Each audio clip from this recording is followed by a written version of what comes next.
The U.S. Fed is holding interest rates steady for its fifth straight meeting, but not everyone is on board with the decision. Two members of its powerful board of governors dissented. It's one of the most contentious policy votes in decades.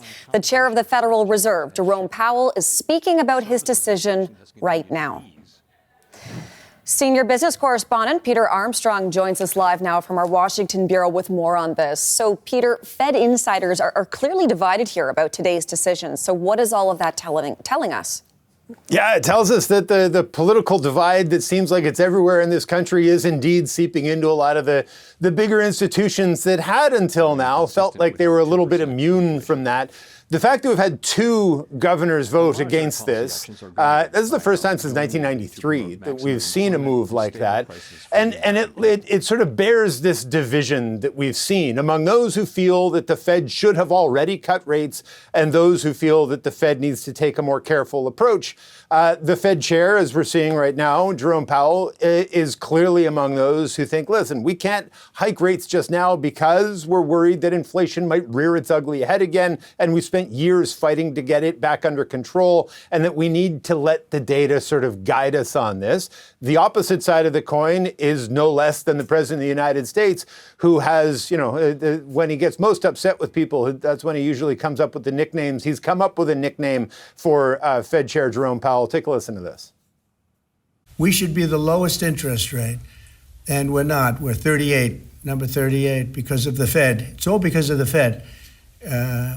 He's done a bad job. Now, he's got a meeting today, but I call him too late. He's always too late. Even if he does it today, probably won't.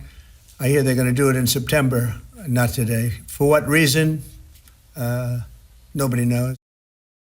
Now, of course, we all know, and Jerome Powell is making those reasons clear as we speak right now at his meeting.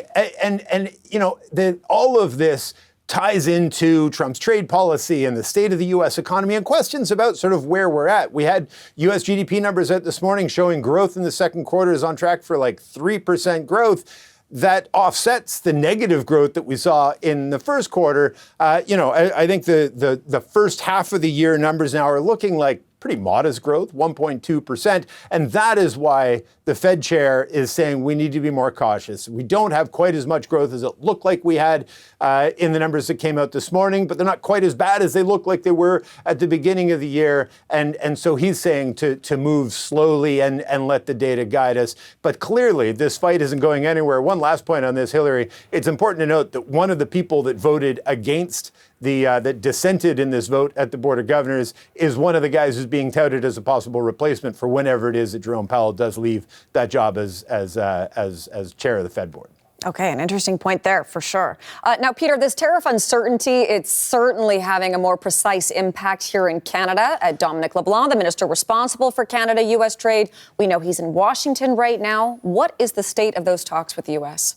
Unclear. And anybody who's watching it, whether you're a reporter like me or a business running in Canada, you're sort of watching every time Donald Trump comes to a microphone and waiting on tenterhooks to see if he says something that might give us a line of sight into what's actually happening behind the scenes. He came out today posting on his social media site about India and hiking the tariff rate on India. There's been an executive order signed on some copper, but not all copper, and everybody's trying to decipher precisely what that means today.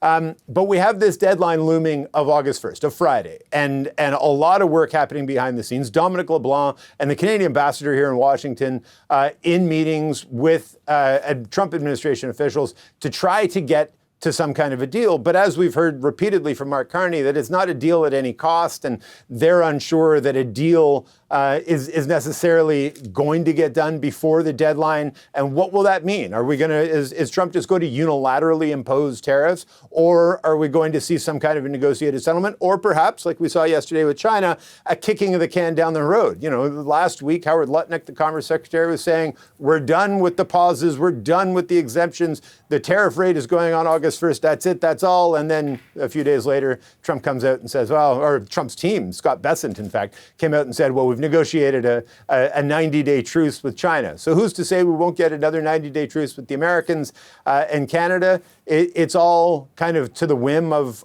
one guy who's in 2 blocks from here in the White House. Well, it's certainly going to be an interesting couple of days between now and Friday with that August 1st deadline. We know that you'll be watching all of this for us, though. So, Peter, for now, thank you for this. The CBC's Peter Armstrong in Washington.